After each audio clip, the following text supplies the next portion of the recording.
പ്രധാനമന്ത്രിയെ കാണാനായി ഒറ്റയ്ക്ക് പ്രധാനമന്ത്രിയെ കണ്ടിരുന്നു ഈ വയനാട് ദുരന്തത്തിന് ശേഷം. അപ്പോൾ ഈ കാര്യങ്ങളൊന്നും ശ്രദ്ധയിൽപ്പെടുത്തി, അതായത് നമുക്ക് സഹായം കിട്ടാത്തതും നമുക്കുണ്ടായ നഷ്ടത്തിന്റെ തീവ്രതയും അത് പുനരധിവാസം അടക്കമുള്ള കാര്യം, ആ കാര്യങ്ങൾ അപ്പോൾ ശ്രദ്ധയിൽപ്പെടുത്തില്ല. എപ്പോഴെന്താണ് കേരളത്തിൽ ലഭിച്ച മറുപടി?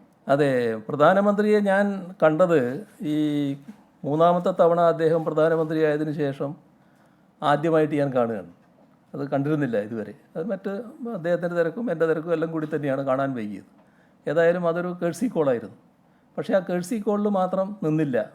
മറ്റ് പൊതുവിൽ സംസ്ഥാനത്തിൻ്റെ നിവേദനങ്ങളൊന്നും കൊടുത്തില്ലെങ്കിലും വയനാടിൻ്റെ ദുരന്ത പശ്ചാത്തലത്തിൽ വയനാടുമായി ബന്ധപ്പെട്ട നിവേദനം കൊടുത്തു. ഈ പറഞ്ഞ കാര്യങ്ങൾ വെച്ചുകൊണ്ട് തന്നെ നിവേദനം കൊടുത്തു. അപ്പോഴും ഞങ്ങളുടെ ടീം അവിടെ പരിശോധിച്ചുകൊണ്ടിരിക്കുകയാണ്, വിലയിരുത്തിക്കൊണ്ടിരിക്കുകയാണ്. ആവശ്യമായ നടപടിയെടുക്കും എന്ന് തന്നെ ഉറപ്പായി പറയുകയാണ് ചെയ്തത്. അപ്പോൾ ഒരു നിഷേധാത്മക സമീപനമല്ല ആ ഘട്ടത്തിലുണ്ടായത്. പക്ഷേ ഇതേവരെ നമുക്ക് ഒന്നും ലഭിച്ചിട്ടില്ല.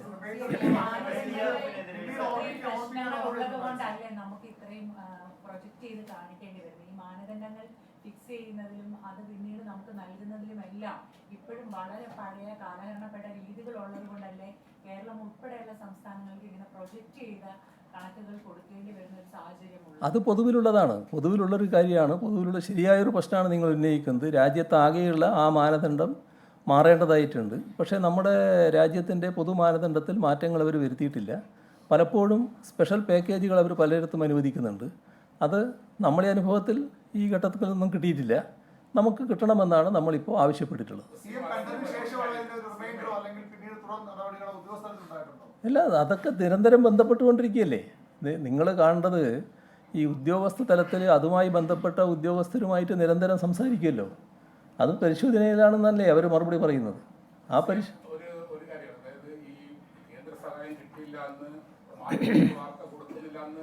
പറഞ്ഞത് പൂർണ്ണമായിട്ട് ശരിയല്ല. പല മാധ്യമങ്ങളും അത്തരത്തിലുള്ള വാർത്തകൾ കൊടുത്തുകൊണ്ടിരിക്കുന്നത്, അത് ഒന്ന് പരിശോധിക്കേണ്ടതാണ്.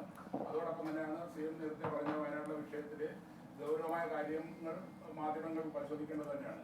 അതോടൊപ്പം തന്നെ നമ്മൾ ഈ മറ്റു കുറച്ച് വിഷയങ്ങളിലേക്ക് കൂടെ കടക്കണമെന്നാണ്. ഇത് കഴിഞ്ഞിട്ട് അല്ലേ? ആയിക്കോട്ടെ, ഇത് കഴിഞ്ഞോട്ടെ. ഇതിനെപ്പറ്റി മറ്റു വിഷയങ്ങളില്ലെങ്കിൽ മറ്റു വിഷയത്തിലേക്ക് കടക്കാം, നമുക്ക് അതിന് പ്രശ്നമില്ല.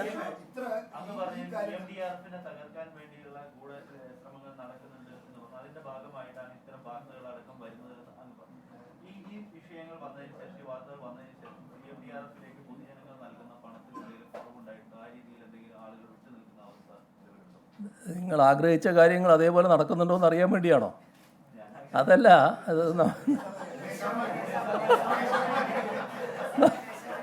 അതല്ല, പൊതുവിൽ മാധ്യമങ്ങളുടെ രീതിയാണല്ലോ ചോദിക്കുന്നത്. അപ്പോൾ നമ്മുടെ അനുഭവത്തിൽ ഈ നാട്ടുകാർ നല്ല രീതിയിൽ തന്നെ ഇതുമായി സഹകരിക്കുകയാണ്. നല്ല സഹകരണം പൊതുവേ ഉണ്ട്, അതിലൊരു പ്രശ്നവുമില്ല. നല്ല സഹകരണം തന്നെ പൊതുവേ ഉള്ള. ചെറിയ കുഞ്ഞുങ്ങളെ നമ്മൾ കാണണ്ടേ? യഥാർത്ഥത്തിൽ ഇളം മനസ്സിൽ കള്ളമില്ലാലോ. അവരുടെ സമ്പാദ്യം ചെറിയ കൊടുക്കുക, അതുമായിട്ട് വന്ന് അതാകെ തരികയല്ലേ. എത്ര കുട്ടികളാണ് അങ്ങനെ തയ്യാറാകുന്നത്? അപ്പോൾ നാടിൻ്റെ ഒരു പൊതുവായ വികാരമാണത് കാണിക്കുന്നത്. ചെറിയ കുഞ്ഞുങ്ങൾ മുതൽ സീനിയർ സിറ്റിസൺ വരെയുള്ളവർ അതിനങ്ങനെ സഹായിക്കാൻ തയ്യാറാകുന്ന കാഴ്ചയല്ലേ നമ്മൾ കാണുന്നത്.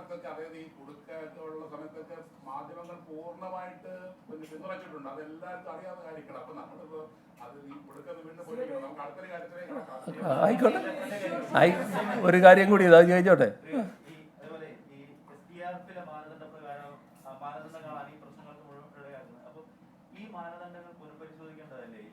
അല്ല, അതല്ലേ ഞാൻ പറഞ്ഞത്. അതാണ് ശരിയായ രീതിയിൽ നേരത്തെ ഇവർ ചൂണ്ടിക്കാണിച്ചത്. അത് പുനഃപരിശോധിക്കണം എന്ന് മാത്രമല്ല, ഇത് വളരെ അപര്യാപ്തമായിട്ടുള്ളൊരു കാര്യമാണ്. അത് തീർച്ചയായിട്ടും ശരിയായ പ്രശ്നമാണ്, പക്ഷെ പൊതുവിലെടുക്കേണ്ടതാണ്. താങ്കളുടെ തന്നെ MLA ആയ PV അൻവറിന്റെ ചില വെളിപ്പെടുത്തലുകളും ആരോപണങ്ങളുമാണ്. അതിന് മുഖ്യമന്ത്രി എങ്ങനെ കാണുന്നു എന്നറിയാൻ സമൂഹത്തിന് വലിയ കൗതുകമുണ്ട്. അതാണ് ഇന്നത്തെ വാർത്താ സമ്മേളനം ഏറ്റവും പ്രസക്തമാകുന്നത്. ഒന്ന് പറയാമോ CM? സമയം കഴിയാൻ പറയാന്ന് ഞാൻ പറഞ്ഞില്ലേ, സമയം കഴിയുന്നില്ല. ഞാൻ പറയാൻ തയ്യാറായിട്ടല്ലേ ഇരിക്കുന്നത്. ഞാൻ പറയാൻ തയ്യാറായി ഇവിടെ ഇരിക്കല്ലേ. നിങ്ങളതിനെ സമയം കഴിഞ്ഞു എന്ന് പറയുന്നത്. അല്ല, അത് കൂടുതൽ സമയം എടുക്കുകയാണ്.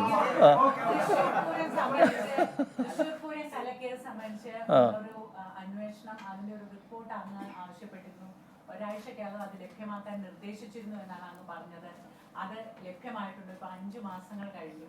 അതുപോലെ തന്നെ ഞങ്ങൾ ഒരു വിവരാവകാശ രേഖ കൊടുത്തതിന് അങ്ങനെ അന്വേഷണം തന്നെ ഇല്ല എന്നുള്ളൊരു മറുപടി പോലീസ് ഹെഡ്ക്വാർട്ടേഴ്സിൽ നിന്ന് മനോരമ ന്യൂസിന് ലഭിക്കുകയും ചെയ്തു. അക്കാര്യം അങ്ങനെ ശ്രദ്ധയിൽ വന്നിട്ടുണ്ടോ? അതിലൊരു നടപടി ഇന്നലെ ആഭ്യന്തര വകുപ്പ് സ്വീകരിച്ചു. അപ്പോൾ യഥാർത്ഥത്തിൽ അതിലുള്ള സത്യം എന്താണ്? അതിൽ തൃശ്ശൂർ കാര്യം സംബന്ധിച്ച്, നമ്മുടെ പൂരം സംബന്ധിച്ചുള്ള കാര്യത്തിൽ നല്ല രീതിയിൽ തന്നെ പരിശോധന നടത്താൻ നേരത്തെ ചുമതലപ്പെടുത്തിയതാണ്. ആ പരിശോധന നടന്നുകൊണ്ടിരിക്കുന്നുമുണ്ട്. ഈ ഒരു റിപ്പോർട്ട് സാധാരണഗതിയിൽ ആ വസ്തുതകൾ അംഗീകരിക്കാത്ത റിപ്പോർട്ടുകളാണ് വന്നിട്ടുള്ളത്. ആ വസ്തുതകൾക്കനുസരിച്ചല്ല റിപ്പോർട്ട് വന്നിട്ടുള്ളത്. റിപ്പോർട്ടല്ല, ഈ റിപ്പോർട്ട് നൽകിയത് ഈ വിവരാവകാശ കമ്മീഷന് വിവരാവകാശ പ്രകാരമുള്ള നോട്ടീസിന് മറുപടി കൊടുത്തു എന്ന് പറയുന്നത് വസ്തുതകളനുസരിച്ചല്ല. അത് പ്രഥമദൃഷ്ട്യാ ബോധ്യപ്പെട്ടതുകൊണ്ടാണ് അദ്ദേഹത്തിനെതിരെ ഒരു മാറ്റി നിർത്തി അന്വേഷണം നടത്തുന്ന നില സ്വീകരിച്ചിട്ടുള്ളത്. അതോടൊപ്പം ഈ നേരത്തെ തന്നെ ആ അന്വേഷണം പൂർത്തിയാക്കേണ്ടതായിരുന്നു. അത് കുറച്ചുകൂടി സമയം വേണമെന്ന് പറഞ്ഞിട്ട് കഴിഞ്ഞ ഒരാഴ്ച മുമ്പ് എൻ്റെ മുന്നിലൊരു കടലാസ് വന്നു. അപ്പോൾ ഞാനതിൽ പറഞ്ഞു 24-ാം തീയതിക്ക് മുൻപായി ഈ അന്വേഷണം പൂർത്തിയാക്കി റിപ്പോർട്ട് നൽകിയിരിക്കണം എന്ന് പറഞ്ഞുകൊണ്ട് ഉത്തരവിട്ടിട്ടുണ്ട്. 24-ാം തീയതിക്കുള്ളിൽ കിട്ടുമെന്നാണ് തോന്നുന്നത്.